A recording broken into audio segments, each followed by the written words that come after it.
সুপ্রিয় ষষ্ঠ শ্রেণীর শিক্ষার্থীবৃন্দ, আশা করছি সবাই ভালো রয়েছে। তো বার্ষিক পরীক্ষার সাজেশন ষষ্ঠ শ্রেণী, বিষয় ইসলাম শিক্ষা। তো এই ভিডিওতে আমি যে প্রশ্ন থাকবে তার গ বিভাগ এবং ঘ বিভাগের সাজেশন নিয়ে আলোচনা করব। যদি তোমরা ক বিভাগে এক কথায় উত্তর চাও তাহলে কমেন্টে জানাবে, তাহলে কমেন্টের উপর ভিত্তি করে ভিডিও নিয়ে আসবো। ওকে, তো গ বিভাগে এখানে 5টি প্রশ্নের অ্যান্সার করতে হবে, যেখানে 5টি প্রশ্নই দেওয়া থাকবে। এটা সংক্ষেপে অ্যান্সার করতে হবে। এখানে 5 5 25 নাম্বার দেওয়া থাকবে। তো এখানে আমি কিছু সাজেশনমূলক প্রশ্ন দিব, এই প্রশ্নগুলো তোমরা পড়লে আশা করছি কমন পেয়ে যাবে। কেমন? তো এখানে 1 নম্বর প্রশ্ন রয়েছে, রিসালাত কি? নবী ও রাসূলের মধ্যে পার্থক্য কি? 3 নম্বর প্রশ্ন, ব্যক্তি জীবনে সালাতের গুরুত্ব কি? কিভাবে সালাত অশ্লীল ও মন্দ কাজ থেকে বিরত রাখে? এটা ভেরি ভেরি ইম্পর্টেন্ট। 4 নাম্বার, সূরা আল ফাতিহার অনুবাদ লেখো। 1 নম্বর প্রশ্ন, রিসালাত কি? রিসালাতে বিশ্বাস কেন গুরুত্বপূর্ণ? 2 নম্বর প্রশ্ন, ইসলামী পরিভাষায় গোসল বলতে কি বোঝায়? গোসলের নিয়ম বর্ণনা করো। এটা বেশ গুরুত্বপূর্ণ। 4 নম্বর প্রশ্ন, আকলাক কি? আকলাকে হামিদা বলতে কি বোঝায়? বর্ণনা করো। এটা ভেরি ভেরি ইম্পর্টেন্ট। এখানে 2 এবং 4 নম্বর ভেরি ভেরি ইম্পর্টেন্ট। 2 নম্বর প্রশ্ন, পবিত্রতা কাকে বলে?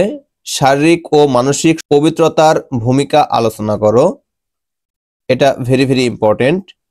3 নম্বর প্রশ্ন, গীবত কি? এটি কেন ঘৃণিত ও জঘন্য কাজ? এটাও ভেরি ভেরি ইম্পর্টেন্ট। 4 নম্বর প্রশ্ন, আয়ামে জাহেলিয়া কি?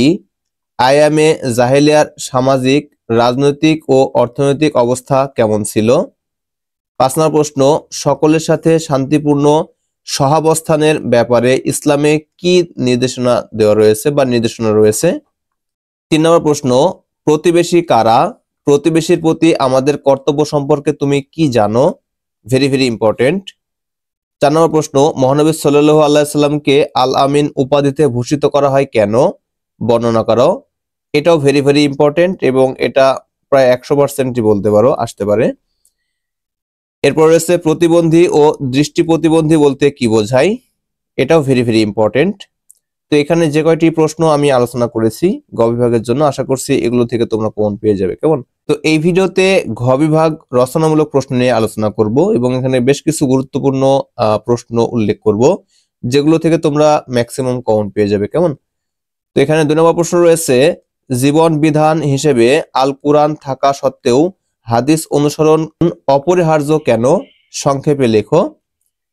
3 নম্বর প্রশ্ন রয়েছে, পবিত্রতা অর্জনের উপায় হিসেবে ওযুর নিয়মগুলো ধারাবাহিকভাবে বর্ণনা করো।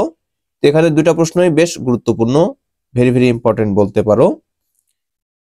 8 নম্বর প্রশ্ন রয়েছে, হযরত মুহাম্মদ সাল্লাল্লাহু আলাইহি সাল্লাম সমগ্র বিশ্ববাসীর প্রতি রহমত স্বরূপ এ উক্তিটির যথার্থতা মূল্যায়ন করো। এটাও ভেরি ভেরি ইম্পর্টেন্ট। 2 নম্বর প্রশ্ন, নিয়ম মেনে ওযু করব কেন? নিয়ম মেনে ওযু করার ফজিলত বর্ণনা করো। Very very important. 4 নম্বর প্রশ্ন, উত্তম আখলাক মানব জীবনের শ্রেষ্ঠ সম্পদ, উক্তিটির আলোকে তোমার করণীয় বর্ণনা করো। Very very important.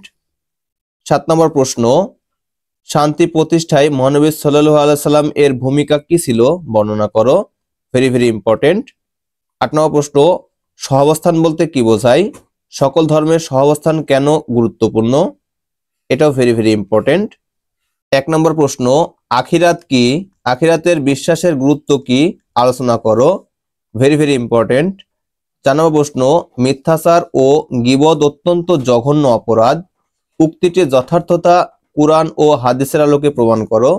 উক্তিটির যথার্থতা কুরআন ও হাদিসের আলোকে প্রমাণ করো। 5 নম্বর প্রশ্ন, তোমার জীবনে মাতা-পিতার অবদানের একটি তালিকা প্রণয়ন করো। এই অবদানের কৃতজ্ঞ হিসেবে তাদের প্রতি তোমার দায়িত্ব কর্তব্য ইসলামের আলোকে তুলে ধরো। 8 নম্বর প্রশ্ন, মনে করো তোমার প্রতিবেশী ভিন্ন ধর্মাবলম্বী, তুমি তার সাথে কিভাবে বসবাস করবে এবং তার সাথে কিরূপ আচরণ করবে? ধর্মীয় দৃষ্টিকোণ থেকে আলোচনা করো।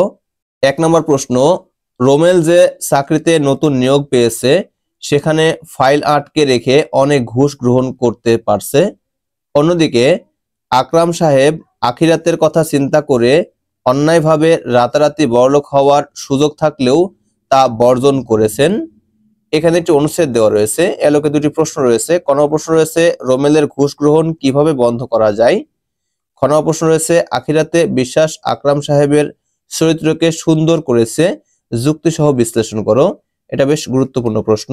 4 নম্বর প্রশ্ন মাতা পিতার প্রতি সদাচার সম্পর্কে ইসলামের শিক্ষা ও আমাদের করণীয় বর্ণনা করো। এটা বেশ গুরুত্বপূর্ণ, অর্থাৎ ভেরি ভেরি ইম্পর্টেন্ট। 5 নম্বর প্রশ্ন এখানে একটি ছক রয়েছে আখলাক এবং এখানে কিছু তথ্য উল্লেখ রয়েছে। তো এই আলোকে এখানে প্রশ্ন রয়েছে আমরা কিভাবে চরিত্রকে সুন্দর, নির্মল, মার্জিত ও আকর্ষণীয় করে তুলতে পারি, প্রদত্ত ছকচিত্রের আলোকে ব্যাখ্যা করো। তো এই প্রশ্নটা ভেরি ভেরি ইম্পর্টেন্ট।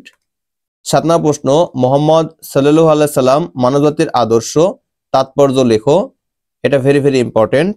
তো এখানে যে প্রশ্নগুলো ঘ বিভাগের জন্য উল্লেখ করেছি, আশা করছি এই প্রশ্নগুলো থেকে তোমরা কমন পেয়ে যাবে। ভিডিওটি ভালো লাগলে অবশ্যই ভিডিওতে লাইক করবে এবং বেশি বেশি শেয়ার করবে। আর এই চ্যানেলে নতুন হয়ে থাকলে অবশ্যই চ্যানেলটিতে সাবস্ক্রাইব করে পাশে বেল আইকনে ক্লিক করে অল ট্যাপ করবে। আর ফেসবুক পেজ থেকে দেখে থাকলে অবশ্যই পেজটিতে ফলো করবে। আর ভিডিওতে লাইক এবং শেয়ার করতে ভুলবে না এবং কমেন্ট করে জানিয়ে দেবে তুমি কোথা থেকে দেখছো এবং ভিডিওটি কেমন লাগছে। তো ভিডিওটি প্রথম থেকে শেষ পর্যন্ত দেখার জন্য অসংখ্য ধন্যবাদ। Thanks for watching this video. Thank you.